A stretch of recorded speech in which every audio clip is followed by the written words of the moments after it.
quiet South Carolina street erupted into chaos when two imposters in tactical vests, backed by HOA President Patricia Lockwood, tried to detain a homeowner, only to learn he wasn't just any resident, but an FBI agent they never should have messed with.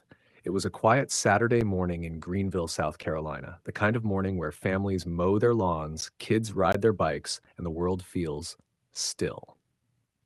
Maxwell Stone, a black man, stepped out of his single-story brick home, trash bag in hand, thinking of nothing more than getting his morning chores done. But he only made it a few steps before he stopped. At the edge of his driveway stood three figures. Two men in black tactical-style vests, and between them, Patricia Lockwood, the Homeowners Association president. Their vests had patches stitched across them that read community enforcement.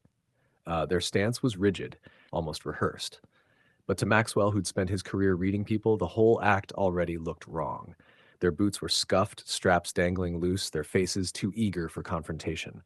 Patricia's voice rang sharp. "Mr. Stone, we need to talk." Maxwell set the trash down, resting his hands calmly on his hips. "About what?" Maxwell asked. One of the men stepped forward. Tall, pale, shaved head, mirrored sunglasses hiding his eyes. "Community enforcement," he said flatly. "You're in violation of neighborhood regulations. We're here to detain you until police arrive." The words dropped heavy. "Detain me?" Maxwell echoed, his tone low, almost amused. Patricia folded her arms tightly. "You've ignored repeated notices. This has gone too far. We can't have someone undermining our community rules. These men are here to make sure you comply." Maxwell's gaze moved from her to the two so-called officers. His voice was calm but edged with steel. "And what exactly are the charges?" The second man, shorter, broad-shouldered, with a scruffy beard, pulled a folded paper from his vest. "Property violations, non-compliance with HOA orders, unauthorized modifications to your driveway, loud gatherings, the list goes on." Maxwell almost laughed. "So you think that gives you the right to walk onto my property, and what did you call it? Detain me?" The tall one's jaw tightened. "That's right. You can come peacefully, or we'll make it harder." For a moment, the air seemed to freeze. Curtains shifted in nearby houses.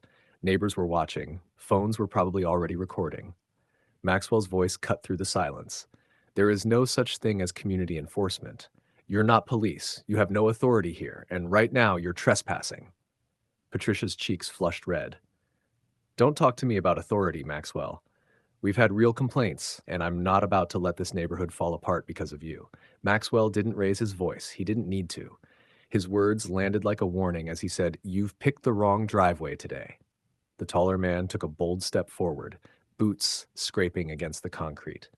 "Sir, don't make this difficult," he said, voice rigid. "You're being non-compliant. That means we have the right to escalate." Maxwell's mouth curved, almost a smirk.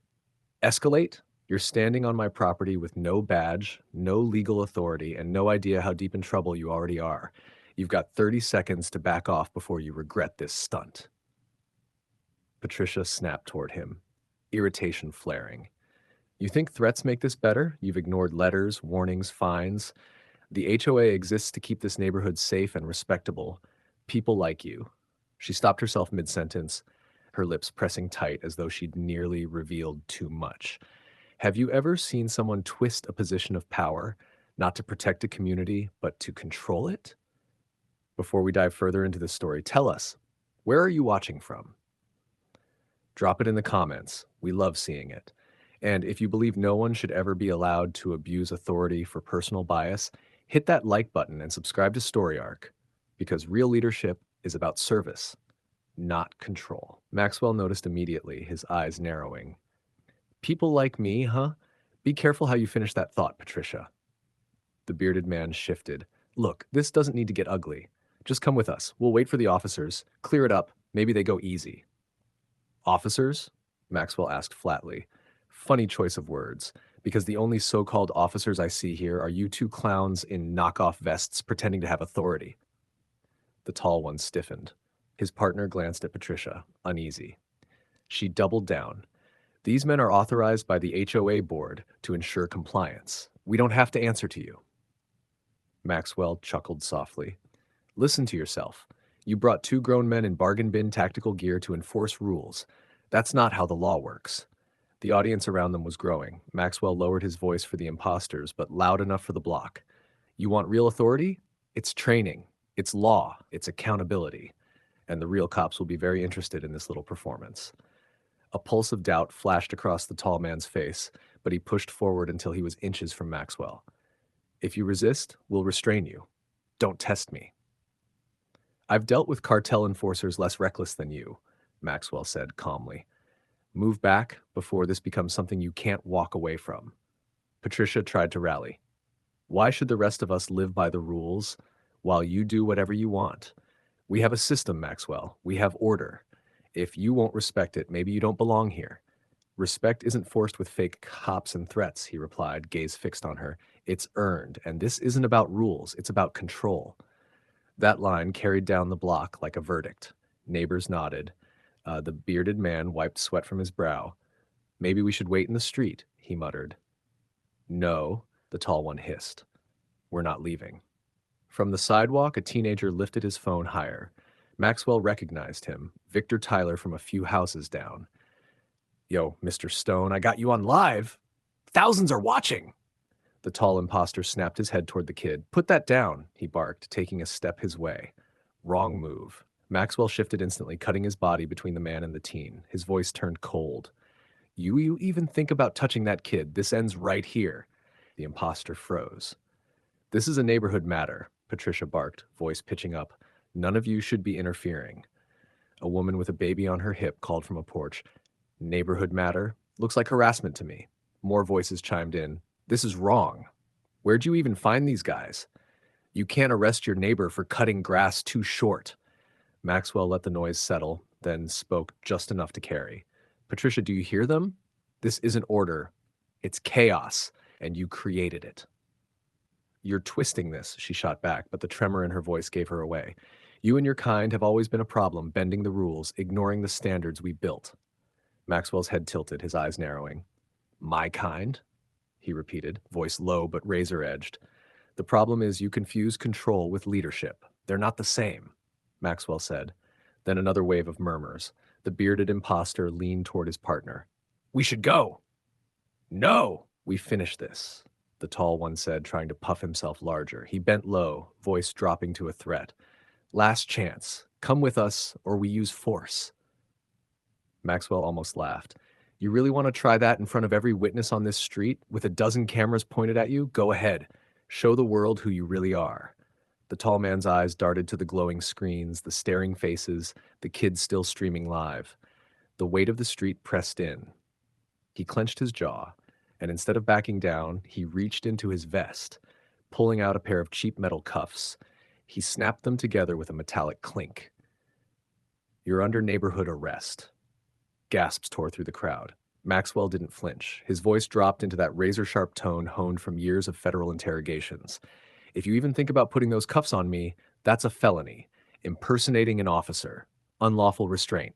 Prison time. Justin's hand trembled. His partner Austin whispered, panic, cracking his voice. Justin, this is insane. We'll get locked up ourselves. But Patricia barked, desperate to save face. Do it. Show him who's in charge. That was the breaking point. Pride overpowered reason. Justin lunged, but Maxwell moved faster. In one fluid blur, a sidestep, a twist, a snap. Gasps became shouts as the cuffs Justin had raised in threat were now locked on his own wrists. The crowd exploded. Someone screamed, Did you see that? A teenager shouted, He flipped it on him. Maxwell stood over Justin, calm and unshaken, his voice cutting through the uproar. You're done. Don't resist. It only gets worse from here. Patricia's face drained of color. You can't arrest him, she screeched. Maxwell's reply was cold enough to silence her. You're right, I can't, but I can detain him until the real law arrives. Austin stumbled back a few steps, both hands lifted in surrender, fear written all over his face. I'm out. I'm done, he blurted, his voice breaking with raw fear. I never signed up for this. Lady, you never told us he was law enforcement.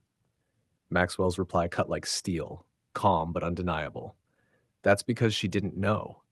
Patricia blinked, her confidence faltering, caught completely off guard. What are you talking about?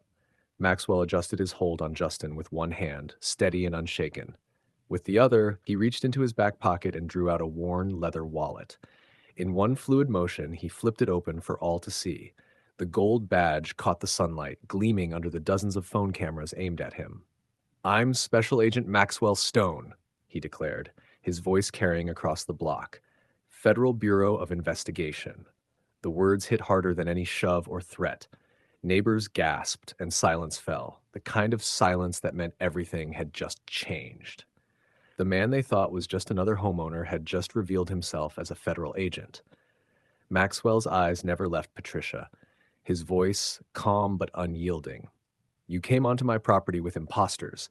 You thought intimidation would give you control. But you didn't do your homework. You had no idea who you were dealing with." Patricia opened her mouth to fire back, but before she could, the wail of real sirens rolled down the block. Blue and red lights cut through the silence.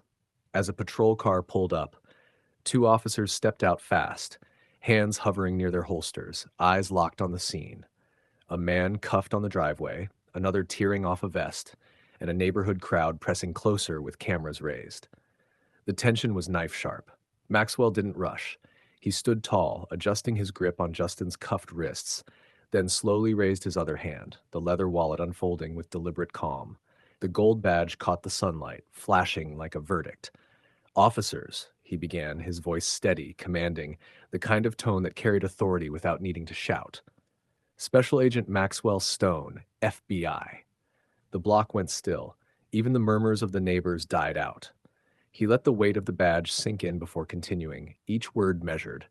"The man in my custody attempted to impersonate law enforcement. He trespassed on my property, tried to place me under a fake arrest, and then assaulted me in front of dozens of witnesses." He turned his head slightly, gesturing to the phones raised on every porch and sidewalk. "Every second of it was recorded. You won't be short of evidence." The officers exchanged a quick look, then nodded.